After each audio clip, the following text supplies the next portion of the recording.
हर रोज एक नई कहानी देखने के लिए चैनल को सब्सक्राइब करें और बेल आइकन दबाना ना भूलें। दिल्ली शहर में एक सास और बहू की जोड़ी रहा करती थी, काजल और सुनीता नाम की। काजल का बेटा एक आर्मी ऑफिसर था, इसीलिए वो ज्यादातर घर से बाहर ही रहा करता था। उसकी पत्नी सुनीता को शॉपिंग करने का बहुत शौक था और उसकी सास को खाने का। वो जब मौका पाती तो बस खाने बैठ जाती। ऐसे ही एक दिन सुनीता अपनी सास से बोलती है, माँ जी चलिए ना, आज कुछ शॉपिंग करके आते हैं। ठीक है बहू, चलते हैं, लेकिन उससे पहले तो मुझे कुछ खाने को तो दे दे। ठीक है माँ जी, आप 2 मिनट रुकिए, मैं बस कुछ लेकर आती हूँ। ठीक है बहू, जल्दी से लेकर आ जा। इसके बाद सुनीता आलू के पराठे बनाकर लाती है और काजल को देती है। काजल पराठे देखकर बोलती है, क्या बात है बहू, आज तो मौज कर दी तूने। हाँ माँ जी, बस आप खाइए, फिर हम जल्दी चलेंगे। ठीक है बहू। काजल 8 पराठे खा लेती है, लेकिन फिर भी उसकी भूख शांत नहीं होती। वो सुनीता से बोलती है, बहू मेरी तो भूख ही शांत नहीं हो रही है, और पराठे नहीं है क्या? नहीं माँ जी, अब और नहीं है, सब खत्म हो गया। अब क्या करूँ मैं? आप चिंता मत कीजिए, मैं आपको बाहर से कुछ खिला दूंगी, बस आप चलिए। इसके बाद सुनीता काजल को लेकर शॉपिंग पे चली जाती है। ऐसे ही वक्त गुजरता है और एक दिन सुनीता को देखने के लिए उसकी सास की सहेली आती है और उसको देखते ही वो बोलती है, वाह कविता वाह, क्या बहू लेकर आई है तू, कितनी सुंदर और समझदार है ये, अब क्या ही कहें। देख ले, किस्मत वालों को मिलती है ऐसी बहू। वैसे ये मेरी बहू नहीं बल्कि मेरी बेटी है, और बेटी से बढ़कर ये मेरी बहुत अच्छी सहेली बन चुकी है। चल अच्छी बात है, ऐसा होना भी चाहिए। अच्छा अब मैं चलती हूँ, बहुत लेट हो गया है। अरे अभी कहाँ, कुछ खा कर तो जाती। देख मेरी बहू बहुत अच्छा खाना बनाती है। अच्छा ठीक है, तू इतना कह रही है तो। हाँ तू बैठ, मैं अभी आती हूँ। लेकिन जा कहाँ रही है? बस अभी आ रही हूँ, तू बैठ आराम से। ऐसा कहकर कविता वहाँ से चली जाती है। वो सीधा अपनी बहू के पास जाती है। सुनीता पहले से ही खाना बना रही थी। खाने की खुशबू सूंघकर काजल उसे बोलती है, अरे वाह बहू, खाने में से तो बहुत ही अच्छी खुशबू आ रही है। क्या बना रही है वैसे? माँ जी शाही पनीर और बटर नान बना रही है। वाह बहू वाह, आज तो मजा ही आ जाएगा। चल तू जल्दी से बना ले खाना, मैंने कविता को भी खाने के लिए रोक लिया है। ठीक है माँ जी, मैं जल्दी से बना कर लाती हूँ। और मेरे लिए कितना लाना है पता है ना बहू? जी माँ जी, मैं जानती हूँ, आप बिल्कुल चिंता मत कीजिए। मेरी प्यारी बहू, चल मैं कविता के पास वापस जा रही हूँ, तू जल्दी से लेकर आ जाना। ऐसा कहकर काजल कविता के पास वापस चली जाती है और उसके साथ बैठकर बातें करने लगती है। थोड़ी देर बाद सुनीता उन दोनों के लिए खाना लेकर आती है, उनके लिए खाना परोसती है। सुनीता कविता की प्लेट में तो कम खाना रखती है, पर काजल की प्लेट में भरकर। तो कविता काजल से पूछती है, अरे काजल, ये इतना सारा खाना तेरे लिए है? और नहीं तो क्या, तुझे पता है ना मुझे बचपन से ही खाना कितना पसंद है, इसलिए मेरी बहू मेरे लिए हमेशा एक्स्ट्रा खाना बनाती है ताकि मुझे कम न पड़ जाए। अरे यार, तू औरतों की कुंभकर्ण है क्या जो इतना खाती है? आंटी जी, ये आप क्या कह रही हैं? माँ जी को अगर खाना इतना ही पसंद है तो खाने दीजिए ना। फिर भी सुनीता, अगर ये ऐसे ही खाती रहेगी तो एक दिन मोटी हो जाएगी और फिर इसे बहुत सारी मुश्किलों का सामना करना पड़ेगा। नहीं आंटी जी, ऐसी बातें मत करिए, माँ जी को कुछ नहीं होगा, शुभ शुभ बोली। अच्छा ठीक है यार, तेरी बहू तो तेरी बहुत चिंता करती है, मुझे तो तेरे से जलन होने लग गई है। जलना भी चाहिए, हर किसी को ऐसी बहू थोड़ी ना मिलती है।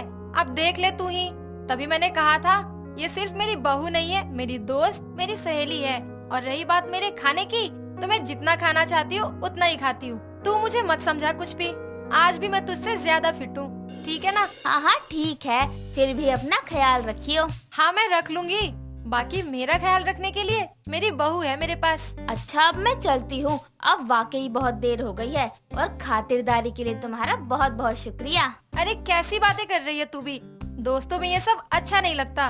ध्यान से घर जाइयो और घर पहुँचते ही मुझे कॉल कर दियो। ठीक है यार, मैं कर दूंगी। इतना कहकर दोनों सहेलियां एक दूसरे से गले लग जाती है और फिर कविता वहाँ से खाना खाकर चली जाती है।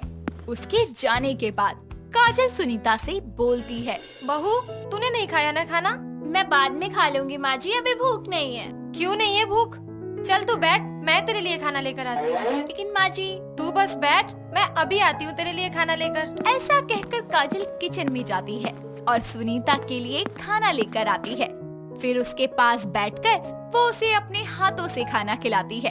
खाना खाने के बाद सुनीता अपनी सास से बोलती है, थैंक यू माँ जी, अब आप अपने कमरे में जाकर आराम कर लीजिए, बहुत रात हो गई है। ठीक है बेटा, तू भी जल्दी सो जाना। जी माँ जी, मैं सो जाऊंगी। इसके बाद काजल अपने कमरे में सोने के लिए चली जाती है और सुनीता किचन में जाकर अपना बाकी का काम करती है।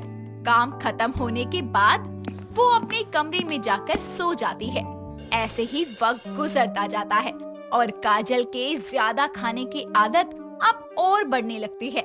पहले तो वो बस दिन में 3 टाइम ही खाया करती थी, लेकिन अब वो बेवक्त ही जब उसका मन होता खाना खाती। देखते ही देखते उसका वजन भी अब बहुत ज्यादा बढ़ जाता है। ये बात काजल को छोड़कर सबको नजर आती है।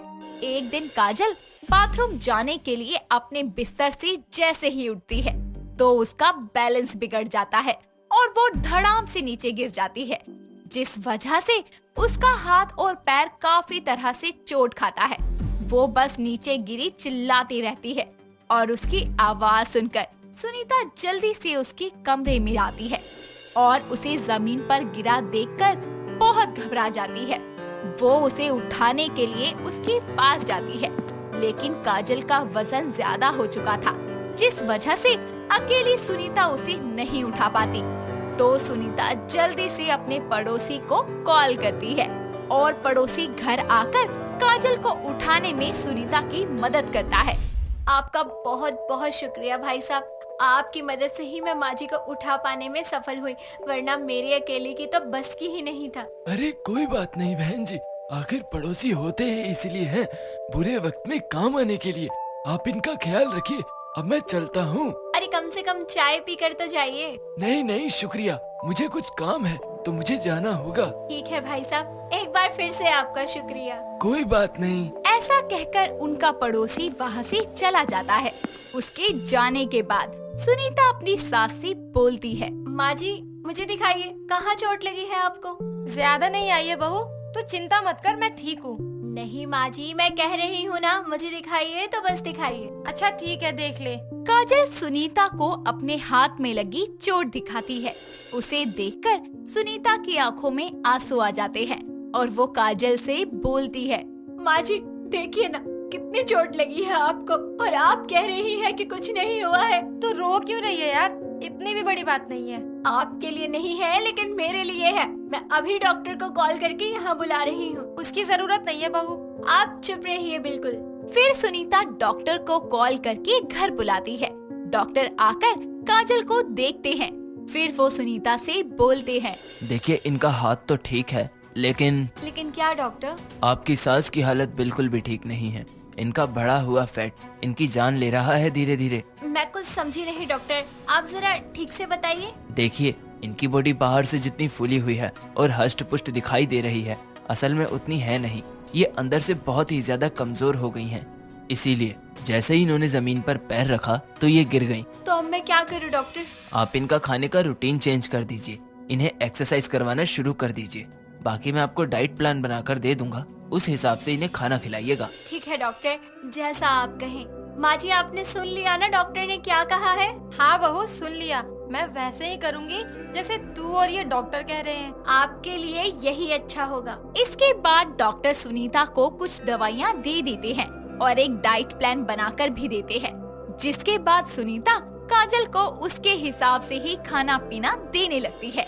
कुछ ही महीनों के अंदर काजल फिर से फिट और एनर्जेटिक हो जाती है और ऐसे ही वो सब खुशी खुशी रहने लगते हैं। जस्टिन अपने आप को संभालने की बहुत कोशिश करता है और धीरे धीरे अपनी जिंदगी में आगे बढ़ जाता है। वो कड़ी मेहनत करके एक बहुत ही बड़ा ऑक्नोलॉजिस्ट बन जाता है, जिसके बाद वो ल्यूकीमिया से पीड़ित लोगों की मदद करता है। ऐसे ही एक दिन जस्टिन अपना काम जल्दी से खत्म करके माइकल से मिलने के लिए उसके घर चला जाता है। माइकल भी उसे देखकर बहुत खुश होता है। तभी जस्टिन बोलता है, कैसे हैं आप अंकल जी? मैं ठीक हूँ, तुम कैसे हो? मैं भी ठीक हूँ। देखो ना, मैं भी कितना पागल हूँ। तुम्हें अंदर आने के लिए ही नहीं पूछा। कोई बात नहीं अंकल जी। इसके बाद माइकल जस्टिन को घर में ले जाता है, साथ ही उसके लिए कुछ खाने को भी बनाता है। खाना बनाने के बाद वो लोग डाइनिंग रूम में जाकर बैठ जाते हैं तो माइकल जस्टिन से बोलता है, तुम्हें पता है जस्टिन, मुझे हमेशा से ये लगता था कि प्यार जैसी कोई चीज नहीं होती, पर मैं गलत था। प्यार में कितनी ताकत होती है और प्यार में इंसान कितना बदल जाता है, ये मुझे तुम्हें देखने के बाद पता चला। इसमें मेरा कुछ नहीं है अंकल जी, जो कुछ भी है सब एनी का है। अच्छा अंकल जी, अब मैं चलता हूँ, काफी देर हो गई है। ठीक है बेटा, ध्यान से जाना। इसके बाद जस्टिन वहाँ से अपने घर के लिए वापस चला जाता है तो उसे रास्ते में एक एलिस नाम की लड़की अपनी बूढ़ी दादी के साथ रास्ते में खड़ी हुई नजर आती है, जो कि अपनी दादी की तबीयत खराब होने की वजह से किसी गाड़ी वाले से मदद मांग रही होती है, लेकिन कोई भी गाड़ी रास्ते में रुकने का नाम नहीं लेती। तभी जस्टिन उसके पास पहुंचता है और उनसे कहता है, क्या बात है, क्या हुआ है इन्हें? प्लीज हमारी मदद कर दीजिए। मेरी दादी की तबीयत अचानक से खराब हो गई थी। हम कब से यहाँ पे इंतजार कर रहे हैं, लेकिन कोई हमारी मदद करने के लिए रुक ही नहीं रहा। आप चलिए मेरी मदद कीजिए इन्हें उठाने में। लेकिन आप घबराइए मत, मैं एक डॉक्टर हूँ, आप मेरे साथ चल सकती हैं, मैं इन्हें हॉस्पिटल लेकर चलता हूँ। एलिस जस्टिन के साथ मिलकर अपनी दादी को हॉस्पिटल ले जाती है, जहां जस्टिन उनका चेकअप करवाता है तो पता चलता है कि उसकी दादी को ल्यूकीमिया है। ऐसे में जस्टिन एलिस के पास जाकर उससे बोलता है, सुनिए, बात ये है कि जी मेरी दादी ठीक तो है ना? अभी तो ठीक है, पर क्या डॉक्टर, साफ साफ बताइए ना। आपकी दादी के पास ज्यादा वक्त नहीं बचा है, इन्हें ल्यूकीमिया है, ब्लड कैंसर। ये नहीं हो सकता। वो भागकर हॉस्पिटल से बाहर आ जाती है और जोर जोर से चिल्ला चिल्ला कर रोने लगती है। उसके पीछे से जस्टिन भी वहाँ आता है और उसे शांत करवाने की कोशिश करता है, साथ ही उसे समझाते हुए बोलता है, सुनिए, आप रोइए मत, जिंदगी में ये सब तो चलता ही रहता है। लेकिन मेरी ही जिंदगी में क्यों? आपको ऐसा इसलिए लग रहा है क्योंकि आपने दूसरों की जिंदगी में झांक कर नहीं देखा। हमें अपना दुख सबसे बड़ा लगता है, एक बार दूसरों की जिंदगी में भी देखिए, आपसे ज्यादा तकलीफें मिलेंगी आपको। सुनिए, वो खर्चे के बारे में आप कुछ बता सकते हैं? इसकी कोई जरूरत नहीं है मिस। एलिस, आप मुझे एलिस बुला सकते हैं। जस्टिन, और आप पैसों की चिंता बिल्कुल मत कीजिए। इसके बाद जस्टिन एलिस की दादी को देखने के लिए अंदर चला जाता है। वो कुछ दिनों तक उन्हें अंडर ऑब्जर्वेशन रखता है। ऐसे ही एक दिन जब वो हॉस्पिटल जाता है तो एलिस की दादी जस्टिन से बोलती है, बेटा, एलिस कहाँ है? दादी जी, मुझे नहीं पता, वो आई नहीं क्या यहाँ पर? अरे नहीं नहीं, ऐसी बात नहीं है। वो मैं इसलिए पूछ रही हूँ क्योंकि मैं कुछ बातें उसके सामने तुमसे नहीं पूछ सकती। कैसी बात है दादी जी? तुम्हारी शादी हो गई क्या बेटा? जी मैं शादीशुदा हूँ। ओह, तो फिर कुछ नहीं हो सकता। मतलब? मैं सोच रही थी अगर तुम अकेले होते तो मेरी पोती के साथ तुम्हारा कुछ हो सकता था। अच्छा, वैसे मैं अकेला ही हूँ। लेकिन अभी तो तुमने कहा कि तुम्हारी शादी हो चुकी है। जी मैंने सच कहा है, लेकिन अब मेरी पत्नी इस दुनिया में नहीं है। बहुत प्यार करते हो ना तुम उससे? जी बहुत ज्यादा। आप सुनना चाहेंगी उनके बारे में? इतना सब होने के बाद जस्टिन एलिस की दादी को एनी के बारे में बताना शुरू करता है। तुमने तो कभी मेरे सामने इस बात का जिक्र तक नहीं किया। क्या बताती मैं, यही कि मैं मरने वाली हूँ, और वैसे भी तुम्हें बताकर क्या फायदा होता।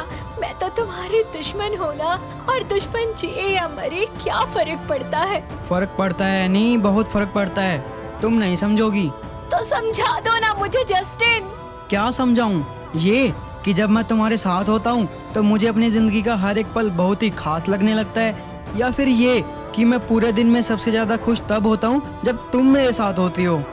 ये तुम क्या कह रहे हो जस्टिन? सच कह रहा हूँ मैं, मुझे ही नहीं पता चला कि कब मुझे तुमसे प्यार हो गया, पर कभी कह नहीं सका।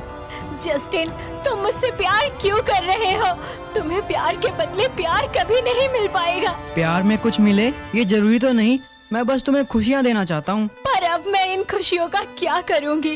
अब तो मैं प्ले भी नहीं कर सकती। कर सकती हो, मुझे पूरा भरोसा है तुम पर। नहीं जस्टिन, मैं सब कुछ खराब कर दूंगी। ऐसा हो ही नहीं सकता कि तुम कुछ खराब कर दो, तुमने मुझे ठीक कर दिया, और क्या चाहिए तुम्हें? और वैसे भी मैं तो हूँ ना तुम्हारे साथ। ठीक है, मैं करूँगी ये प्ले, और ये प्ले मेरी जिंदगी का सबसे बेस्ट प्ले होगा। इस सब के बाद एनी उस प्ले को करती है और वो लोग जीत जाते हैं। इसी तरह वो दोनों एक दूसरे के साथ बहुत सारा टाइम स्पेंड करते हैं। धीरे धीरे जस्टिन एनी के सपनों के लिस्ट को पूरा करने की कोशिश करता रहता है, लेकिन उसका सबसे बड़ा सपना अभी भी पूरा होना बाकी था। ऐसे में जस्टिन उससे पूछता है, एनी, तुम्हारे ज्यादातर सपने पूरे हो चुके हैं, बस एक ही सपना बचा है। वो बता दो ना मुझे कि आखिर कौन सा सपना है जो तुम कतरा रही हो बताने में। एक बात बताओ, फिर मैं वो सपना तुम्हें बता दूंगी। अच्छा ठीक है, पूछो। प्यार करते हो मुझसे? हाँ करता हूँ, तुम जानती तो हो। शादी करोगे मुझसे? जरूर करूँगा। ये जानते हुए भी जस्टिन कि मैं कभी सारी जिंदगी तुम्हारा साथ दे नहीं पाऊंगी, फिर भी तुम मुझसे शादी करने के लिए तैयार हो? हाँ, मैं तुमसे बहुत प्यार करता हूँ। तुम्हारे सिवा किसी और से शादी करने के बारे में सोच भी नहीं सकता। यही है मेरा आखिरी सपना, अब देख लो और इसे पूरा कर दो। आगे बोलो ना, आगे क्या हुआ? तुमने पूरा किया उसका सपना? जी तभी तो मैंने आपसे कहा कि मैं शादीशुदा हूँ। ओह हाँ, सही कहा तुमने। हमारी शादी के अगले दिन वो मुझे हमेशा हमेशा के लिए छोड़कर चली गई। कमरे के बाहर खड़ी एलिस जस्टिन की सारी बातों को बड़े ही ध्यान से सुन रही होती है, तो वो कमरे के अंदर आती है और फिर जस्टिन से कहती है, क्या बता रही थी मेरी दादी आपको? कुछ खास नहीं, बस ऐसे ही। जरूर मेरी और आपकी शादी की बात कर रही होंगी, क्यों, है ना? आपको ऐसा क्यों लगता है? क्योंकि मेरी दादी को मेरी बहुत चिंता है, इसलिए उन्हें जब भी कोई अच्छा लड़का मिलता है तो ये उससे मेरे लिए बात करने लगती हैं। तो इसमें गलत क्या है? इसमें गलत तो कुछ नहीं है, पर लड़का मुझे भी तो पसंद आना चाहिए। आप सही कह रही हैं। वैसे दादी की ये वाली पसंद मुझे भी पसंद है। पसंद को सिर्फ पसंद ही रखिएगा, प्यार मत बनाइएगा। क्यों, इसमें गलत क्या है? आपसे प्यार करना कोई जुर्म है क्या? ऐसी बात नहीं है, पर मैं अपना दिल किसी और को दे चुका हूँ। आपकी शादी हो चुकी है? जी। तो अब कहाँ है आपकी पत्नी? अब वो नहीं है। अकेले कैसे गुजारेंगे फिर आप अपनी जिंदगी? अकेला कहाँ हूँ, एनी की यादें हमेशा मेरे साथ रहती हैं। अगर आप चाहे तो मैं आपका साथ दे सकती हूँ इस जिंदगी के सफर में। ये क्या कह रही हैं आप? मैं आपको वो प्यार जिसकी आप हकदार हैं कभी नहीं दे सकता। कोई बात नहीं, मेरे अकेले का प्यार हम दोनों के लिए काफी है। वक्त इसी तरह गुजरता जाता है। एलिस की दादी उन्हें छोड़कर चली जाती हैं और एलिस भी अब जस्टिन के साथ रहने लगती है। जस्टिन उसके साथ शादी तो नहीं करता, लेकिन उसका पूरा ख्याल रखता है, उसकी हर चीज में देखभाल करता है और उसका करियर में भी उसकी बहुत मदद करता है। एलिस भी उसके साथ इसी तरह खुशी खुशी रहने के लिए तैयार हो जाती है, क्योंकि एलिस के लिए सिर्फ उसका साथ ही सबसे ज्यादा मायने रखता था। तो दोस्तों, कैसी लगी आपको हमारी ये नई कहानी? क्या आपके घर के आसपास भी है कोई ऐसा लड़का या लड़की जिनकी कहानी कुछ इसी तरीके की हो? अगर हाँ, तो उन्हें ये वीडियो दिखाइए और हमें कमेंट करके बताइए। दोस्तों, अगर आपको ये कहानी पसंद आई तो इसे लाइक करें, शेयर करें और कमेंट करके बताएं कि कहानी में आपको सबसे अच्छा क्या लगा।